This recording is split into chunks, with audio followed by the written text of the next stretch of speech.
ये मैंने 2 मीटर और 20 सेंटीमीटर कपड़ा लिया हुआ है, लगभग 2.25 मीटर।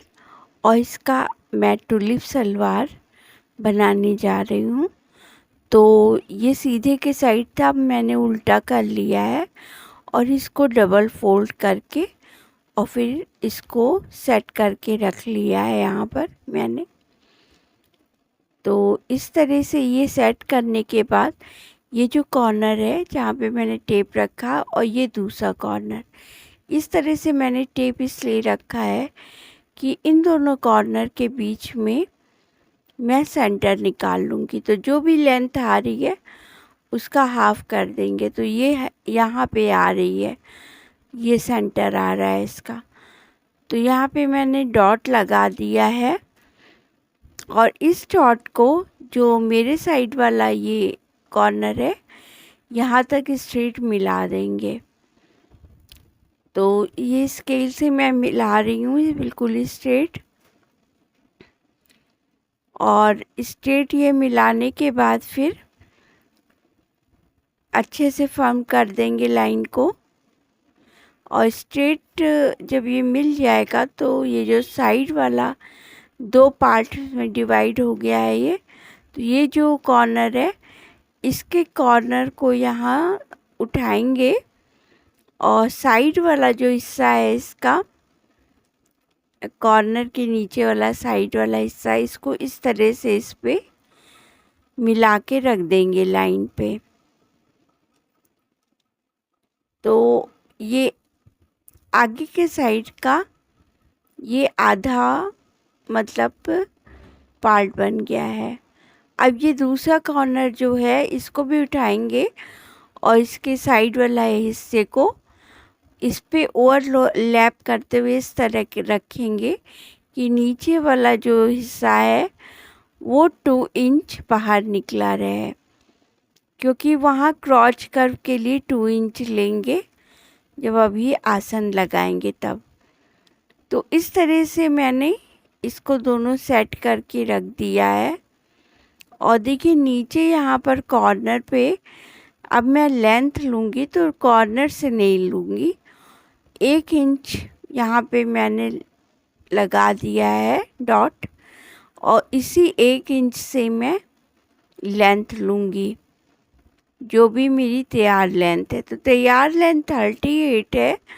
38 में 2 जो इलास्टिक लगाएंगे उसके लिए 2 इंच निकाल के और ये 36 में मैंने लगा लिया है निशान। अब इसको स्ट्रेट लाइन से बना देंगे इस पे, जहाँ तक पूरी कंप्लीट हो रही है दोनों साइड पे वहाँ तक मैंने लाइन बना दी है।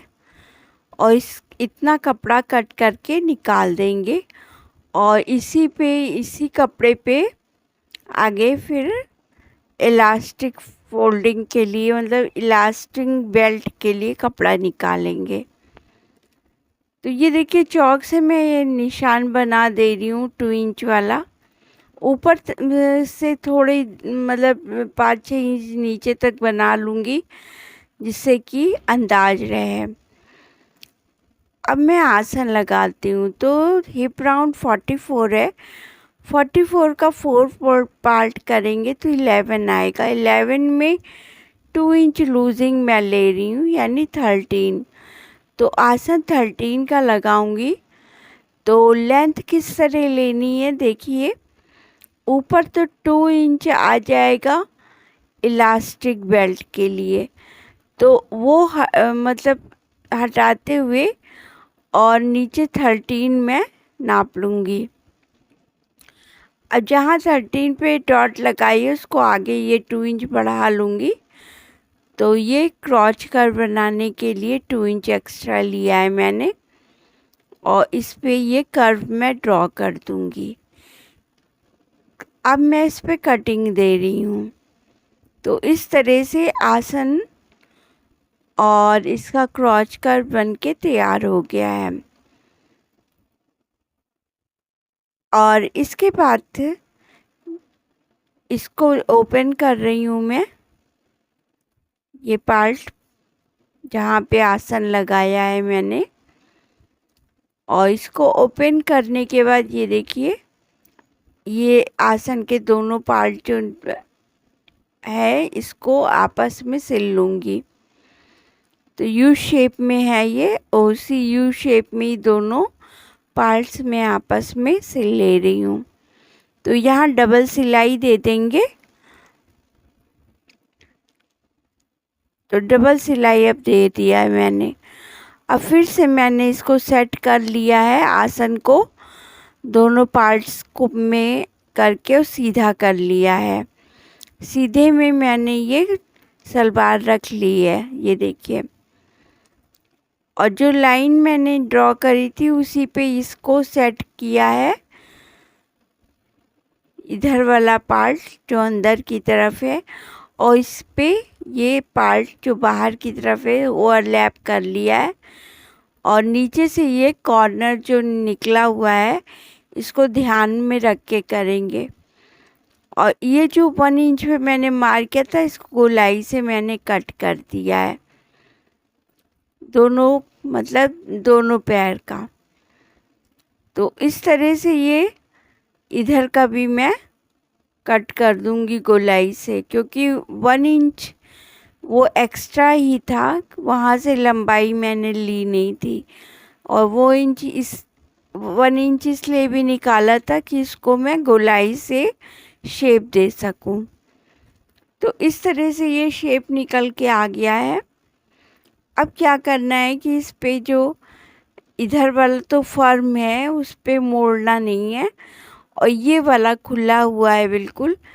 तो इसको पतला पतला डबल फोल्ड करते मैं इसको फोल्ड कर लूँगी ऊपर तक।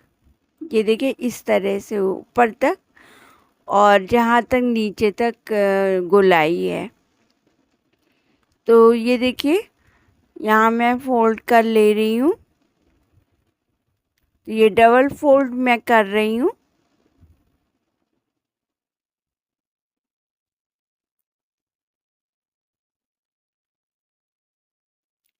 तो एक पैर का जो दूसरा हिस्सा है वो तो एकदम फर्म है ना वहाँ पे, तो उस पे सिलाई नहीं की है मैंने, फोल्डिंग नहीं करी है मतलब। अच्छा, अब क्या करना है कि मैं यहाँ पे नीचे से कॉर्नर से और जितना मुझे खोलना है मतलब पैर जा सके उतना वहाँ तक मैं निशान लगा रही हूँ।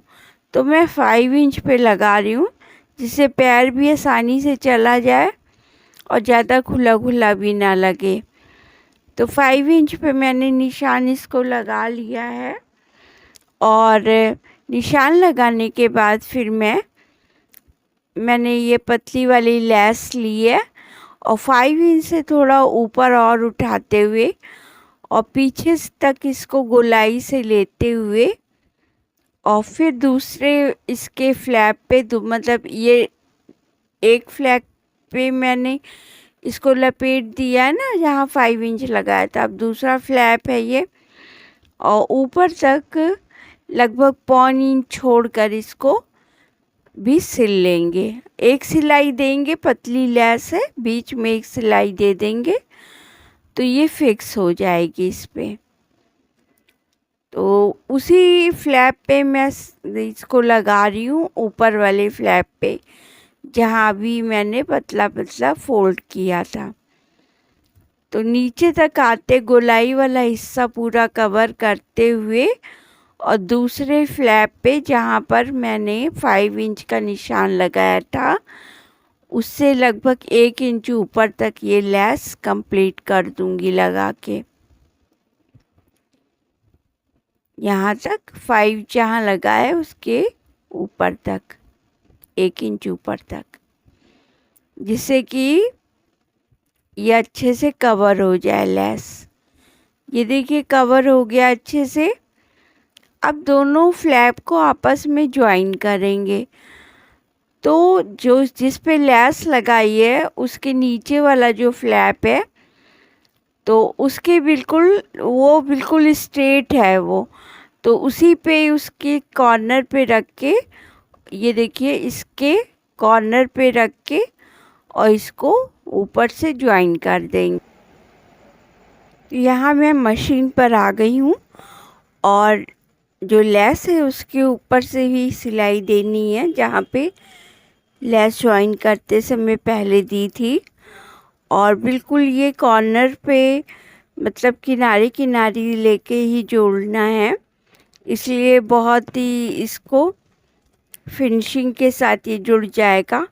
और जो लास्ट में जो 5 इंच वाला मार्क किया था मैंने, वहाँ पर आके इसको रोक देंगे।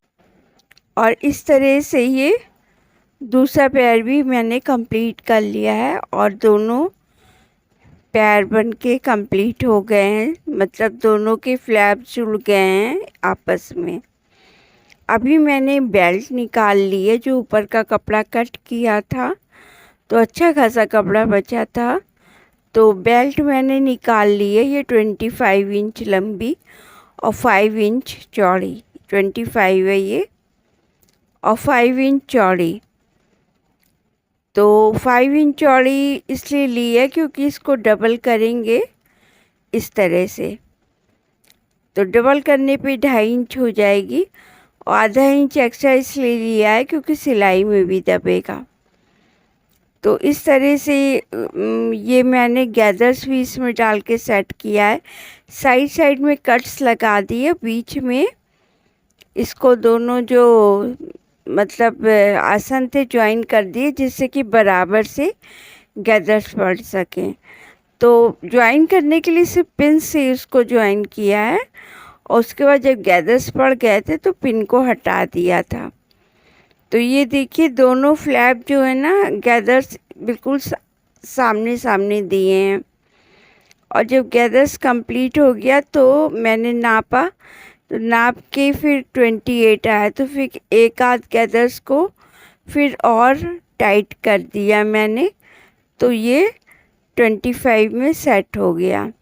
अब मैंने बेल्ट ये देखिए ली हुई है, तो बेल्ट के उल्टे हिस्से को करके पहले इस पे रखेंगे। पहले मैं गैदर्स को फिक्स कर ले रही हूँ पिन हटाकर। अभी बेल्ट मैंने नहीं ली है, गैदर्स को फिक्स कर लिया है पहले। अब मैंने बेल्ट उठाई है और बेल्ट के एक उल्टी बेल्ट का मतलब उल्टा पार्ट इस पे रख के सीधी सलवार के ऊपर उल्टा पार्ट इसका रख के और किनारे किनारे सिलाई दे रही हूँ। और जब लास्ट में आऊँगी ना तो दोनों एंड्स को ज्वाइन भी करना रहेगा। तो देखिए पलट के पीछे के साइड दोनों एंड्स आएंगे। तो जहाँ एंड्स पे आ गई हूँ मैं ये, तो यहाँ पे आके सिलाई मैंने रोकी है और पलट के इसको मैंने ऊपर ले गई हूँ बेल्ट को, और पहले बीच का हिस्सा ये सिल दिया है। और अब मोड़ के मैं सलवार के सीधे साइड मैंने मोड़ लिया है और एक पैर की सिलाई दे दी है उस पर और फिक्स कर दिया है सलवार के साथ बेल्ट को इस तरह। थोड़ा सा मैंने गैपिंग रखी है बेल्ट लगाने के लिए। तो ये बेल्ट मैंने 25 से 3 इंच एक्स्ट्रा ली है। पूरा राउंड 50 है ना और 25 हाफ राउंड है, तो जो हाफ राउंड आ रहा है सलवार का उससे 3 इंच एक्स्ट्रा यानी 28 इंच लंबी मैंने इलास्टिक ली है। और गैपिंग जो रखी थी उससे मैं बड़ी वाली सेफ्टी पिन से डाल रही हूँ इसको। और डालने के बाद दोनों एंड्स को मैंने यहाँ पर मशीन से ज्वाइन कर लिया है। ज्वाइन करने के बाद गैदर्स को सेट करके और जो हिस्सा खुला रह गया था उसको सिल लिया है। पूरी टुलिप सलवार बनके रेडी हो गई है इस लुक के साथ। नीचे का देखिए पौचा बिल्कुल दोनों एक साथ बिल्कुल सेट हो गए हैं, कहीं से भी दोनों में अंतर नहीं है और बहुत ही खुली खुली अच्छी टुलिप सलवार बनी हुई है। So thank you watching.